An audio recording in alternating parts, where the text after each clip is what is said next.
chị hào chị lo cha hỏi không mà lo cỡ chị hào không mà cú chị quay phi à cú mà cú chị quay phi thay phi nhà cha quê cú chị hào à có thấy chị hào thấy cái rồi là hỏi bằng chứ màเขาจะเจอใช่ป่ะ โอเคจะตาโน่ก็น้อยชาฮะโน่ có bao cũ lại เป้ากับมา อย่าเป้าเอาปังมา โอ้ยจ้าหายก็โน่อะไรอ่ะชิป้าหาวเป้าชีหาว อย่าเป้าđi học mà โอ้ยเป้าเลยหาจ้า ใช่เขาหลงมันจะเจอ กูจะชาฮะโน่กูทำไม่มีง่ายอย่างเดียว กูเขาบอกที่เขาบอกที่ว่า ชีโอ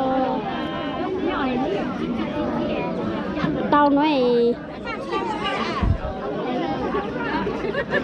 กูอยากเป้ามือตัวน้องไม่ได้เท่าสิควายดีมิ้งหนมมวย cái thôi nhiều không mấy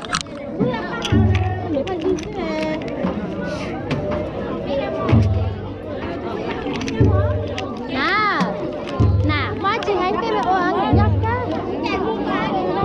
hả khao gian tặng hả khao gian tặng nè khao gian rồi ôi ôi ôi chú xe cái gì thì chị tao à nè nè bé con má cha con ngắm ở đó mà nó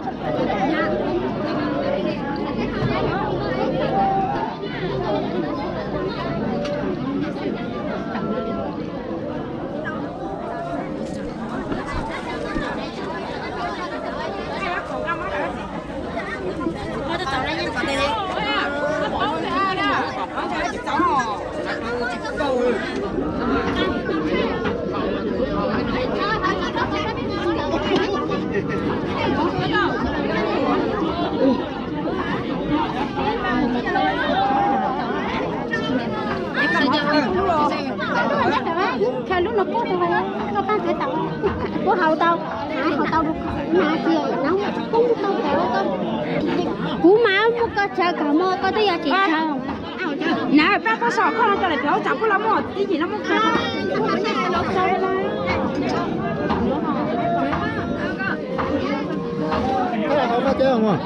họ chỉ lo liệu chỉ quay phía giờ chỉ quay nó thêm tao mới họ tao họ cũng chỉ quay giờ chỉ nó chỉ quay chỉ quay thoát gì có số tiêu chỉ quay mà chỉ quay nó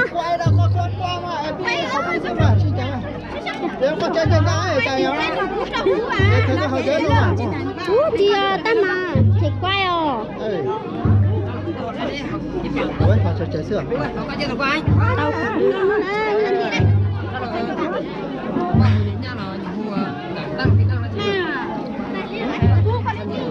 không được ha chứ anh gì thấy nuôi vô một con ra ta mà họ toàn con họ chưa có chơi họ chưa chơi không giả chỉ cái này rồi nó trời ơi để tay chúng ta nó được không giả đâu mà thầy tao gì hả tao cái gì họ chơi chưa đó nó cắn cá nó ai để hỏi chứ họ chỉ là tao cú chỉ quay tôi đây to em bắt bút túi nè bắt bút túi chỉ hả thôi lên nó được gì à con sai chỉ khai nhận thật đi hả nhau tôi dừng rồi xe bé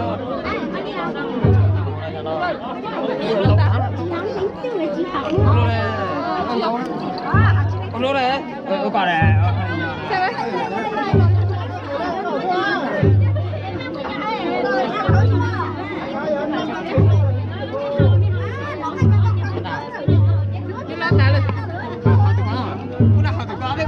Ủa chị hả? Không chị đâu. Không bao giờ. À chị đâu?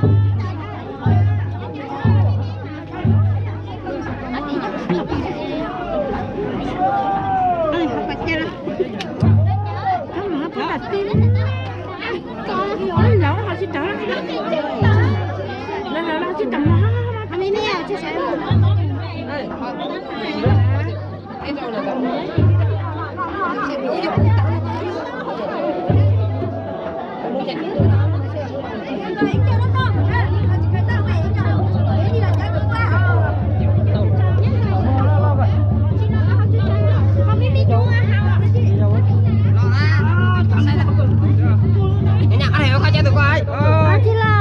Chị là chị ông chạy quay rồi quay ta mà hỏi khó chơi tao mà quay là chạy quay cú lâu chị hậu học á chị la ơi chị lo bây giờ không đi chả chị la mi này mà họ có là tại họ khó mà cho nó xuống mà chị học nó hậu ấy tại nó học chị xuống luôn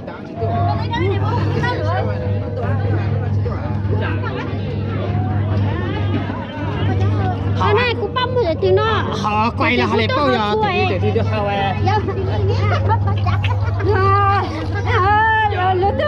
lứa tôi tao kiếm một tháng có chỉ khai lo là miếng thế tao quá là sẽ thấy là tao qua này không mà nó quá ôi à làm thấy rồi chị à lần luôn nó tao kiếm mà à chị ba tao mua là có chị có băng không băng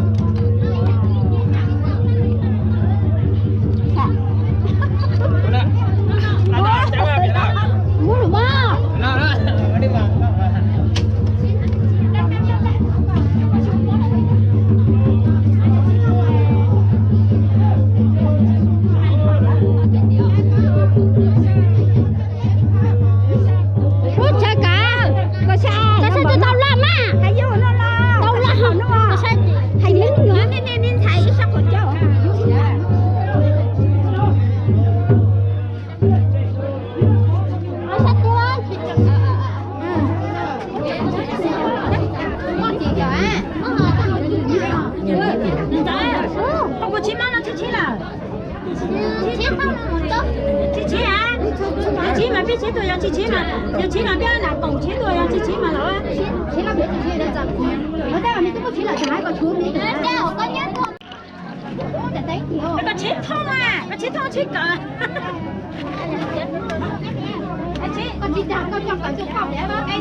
cú chị quay phim họ chỉ lo giờ cú họ mà ta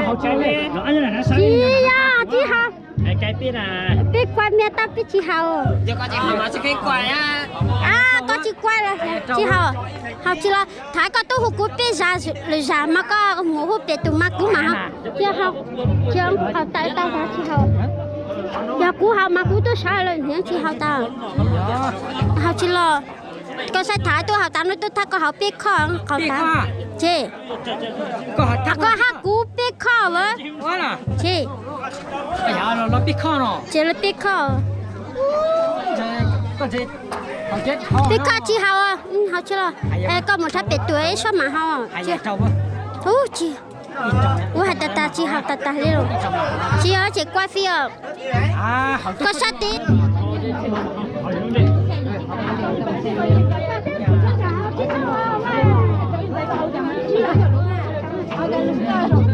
sao đã tin mình hết mà nó khai cú lia rồi cú lúa nó thử nó đây mẹ đó là trái phủ nó có đây gì lại đây này nó qua đây mà nó quay trong nó miền máy bay kia đâu vô bị nó giả xong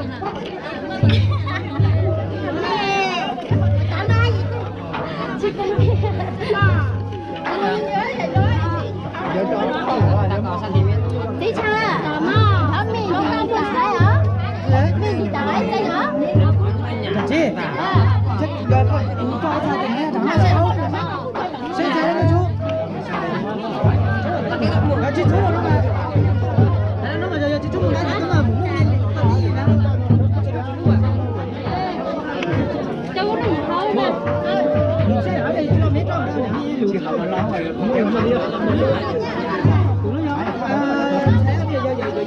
đây rồi nhà mini đâu nè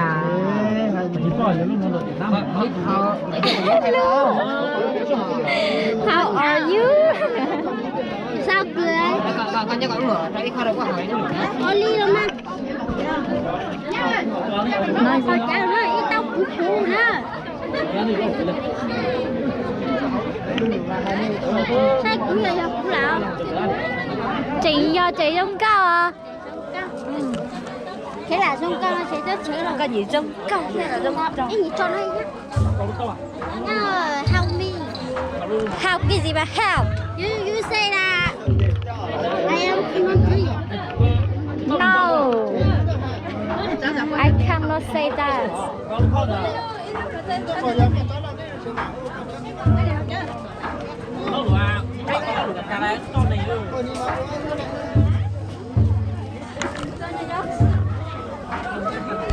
Sẽ cho con máy Sai không?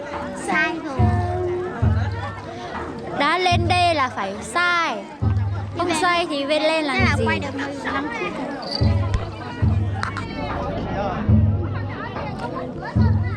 Đó đó, lửa nó tắt mà. Xe cái tông gì đó con. con mới sẽ có mà Nhớ chủ nhà tụi đua ra đó. ai mà thả chủ con á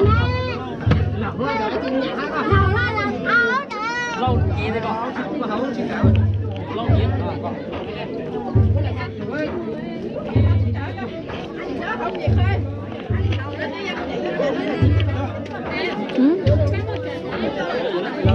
Đấy. Cái gì? Quy gian lừa cuối trước.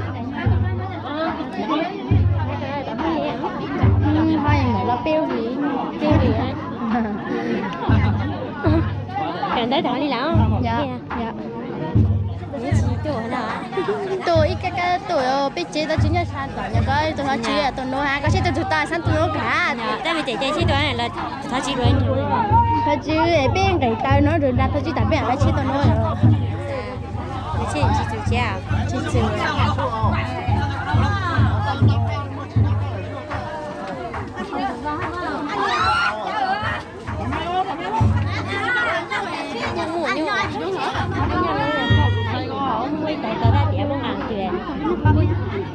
Có méo để cho kịp thế nào.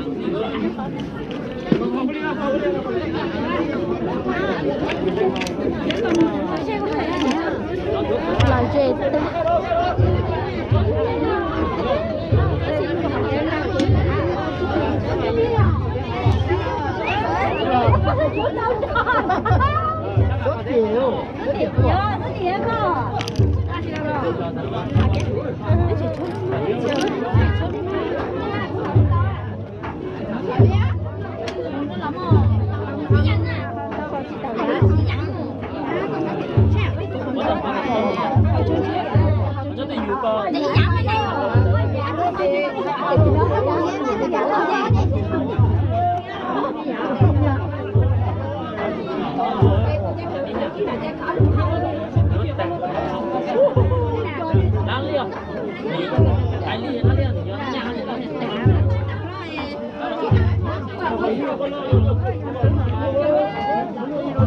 tổ điện gì đâu quá ha. Đã có tấm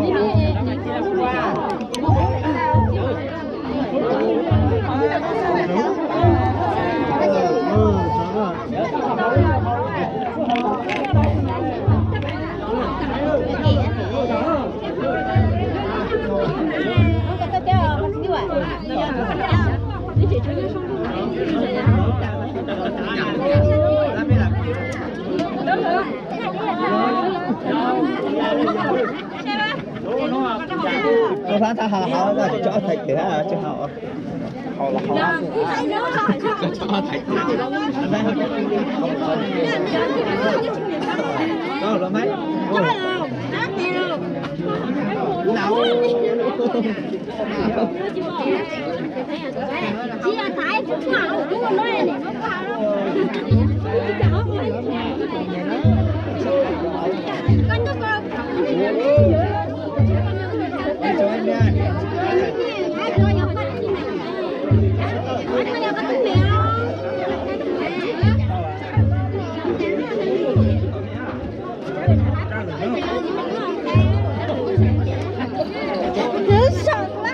đi về đâu chưa chơi một tí chưa rong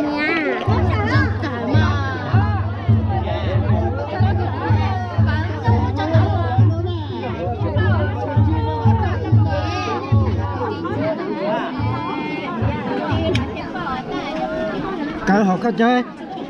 Ê, chưa chị quay vô. Cú chị học chơi. Chưa.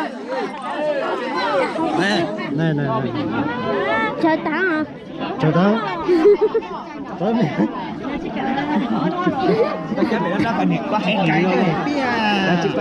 Còn chị quay coi cái chú chị học vậy ở liền.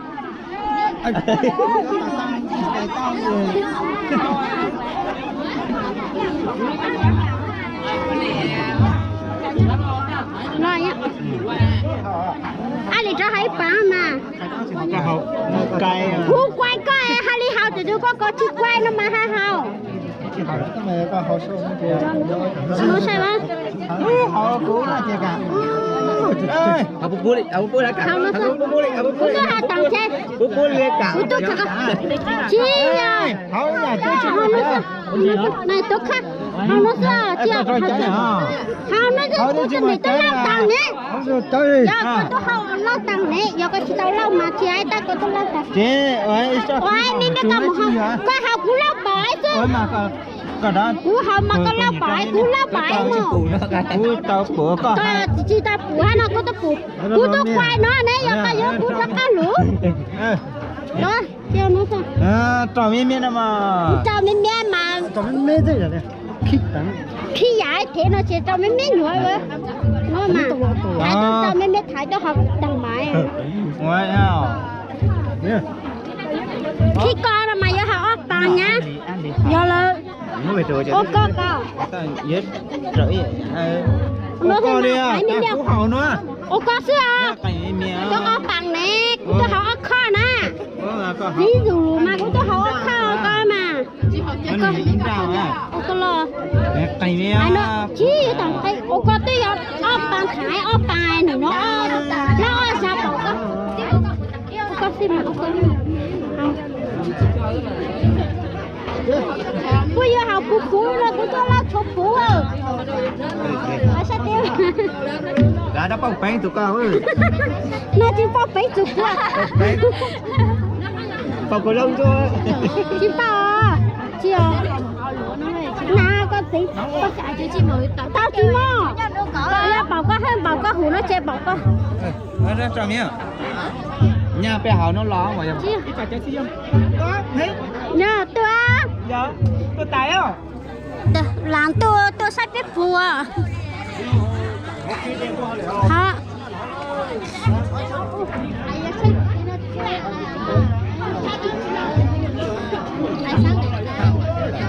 Phù ra thì hai bà cháu. Cho cháu tôi vô mình ngủ rồi. Nó cần phải đã tẩy tao nó chọc béo rồi đó. Chị mà. Bé ở tao luôn. Chị nhá nó mà. Cho con sao? Có chân tụi con à? Tao liền. Tao đi sao bên mặt cho ông một tí à hả? Sao mày áo con mấy luôn mà áo con nó hỏng chứ. Nó đảo. Ở bữa cá chơi. Mấy bốn luôn mấy. Trời nó đảo thôi. Em Đi chơi nữa. ấy chân chip lìa bác Noa chân chip lìa bác Noa ai lù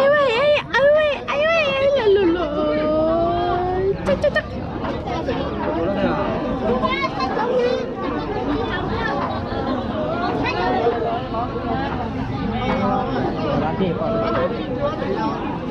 Dùng bánh nọ đã có ai vậy? Ai dùng bánh nọ được?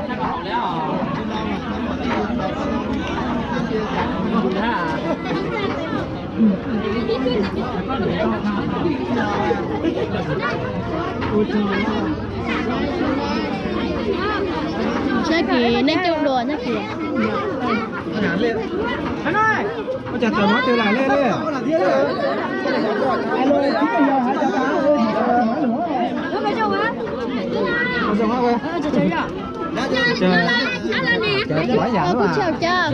Cuốn chào cha mình lo mà tặng đây với mình lo mà tặng đây chị hào chị hào chèn à cuốn chèn chị hào cha mình chơi thì một tuần nữa chị hãy nông giải vui cũng chẳng chỉ tuần nào nó cho mông nó mà chơi chơi bữa nay cho cái chơi mà ăn chơi có hào mà tán đây với cũng chơi ăn chơi ao lo chứ mà chủ yếu biết chủ yếu biết xin chủ yếu cũng chơi có hào mà tán đây ăn chơi hào cái mà biết chị hào có hào mà tán đây cũng chị hào thì một tán đây hào mà tán đây tán đây xưa chị tu nhiều cũng chị hào cào á cũng chị hào giờ cũng hào cũng hào tán chị có mấy chơi nữa một chơi hào á chị hào cũng chị hào cũng chị hào có hào mà tán đây cũng chị hào tán đâu cũng hai tán cũng chị hào cũng chị hào cũng chị hào chơi hào lo chứ mà cũng chị hào chơi khổ biết chủ ấy cái nó biết chị chơi cũng chị chơi nó mà hào lo cũng chị hào hào á cũng chị hào cũng hào á cũng chị hào có hào mà tán đây cũng chị hào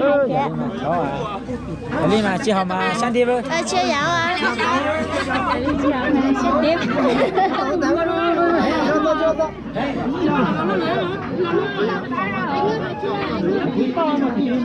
sắp tiếp với chơi nghe chơi cũng quay coi hello hello hello bye bye chào ba bye chào la hello hello hello aku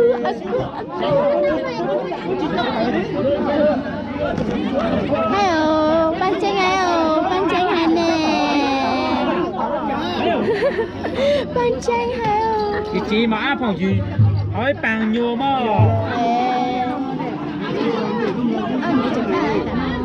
đánh trộm tao thấy hả hả hả đu ảnh hả cái chị ba tổ ở bên đó cái tổ này tổ xếp bút cỡ mà xếp bút cỡ nhá bé bút cỡ chán kia mà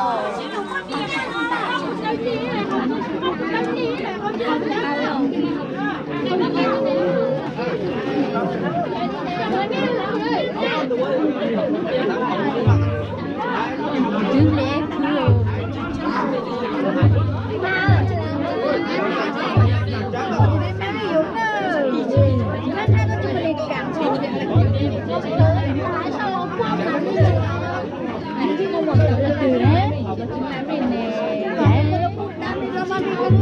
alo hậu tàu tàu mà hậu tàu mà được đó hậu tàu đi hay gì nhá có cái ơi máy quay tôi quay nha có quay ai xưa cũng tôi quay bớt để bớt khẳng khẳng lắm mà quay bút cỡ là bút cỡ khá họ chả chả mà chị hào chị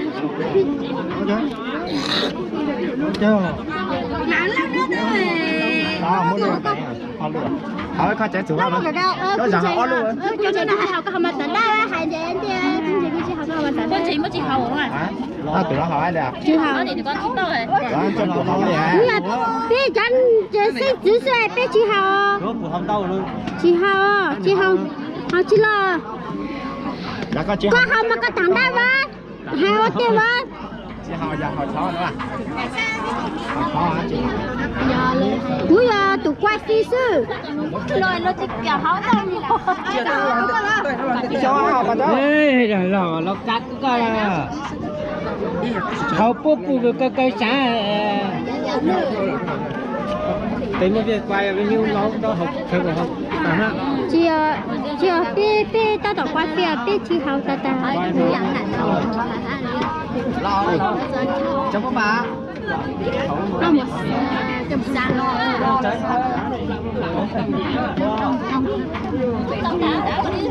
chỉ cần tích cực cái xuất chuột nó là cái chuột lúa á chị lo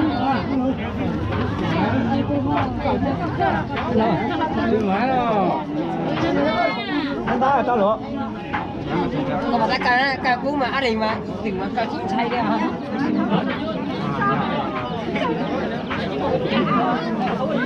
vừa chết cửa cái tua chết chết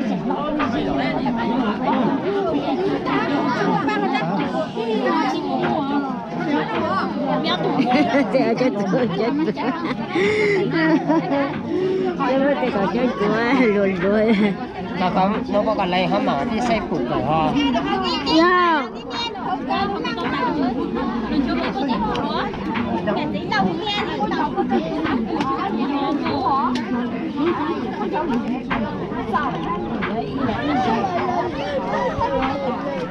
后面的。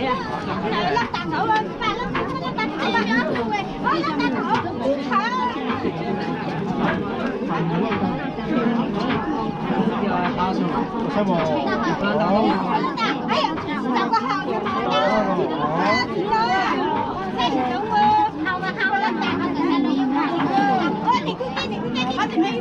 佢真係死唔認嗰啲特別怪。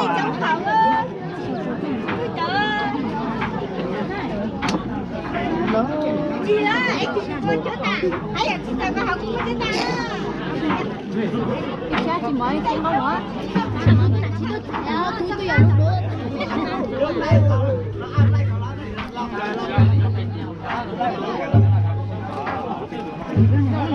tất cả mình thì giờ giống con này nhau nói thế nào anh bé ơi anh đi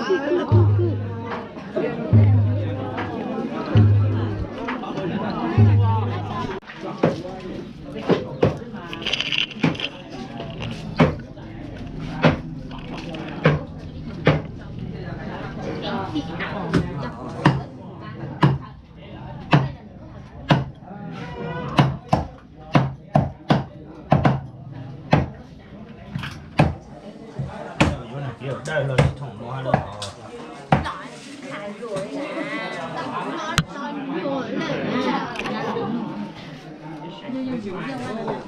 Rồi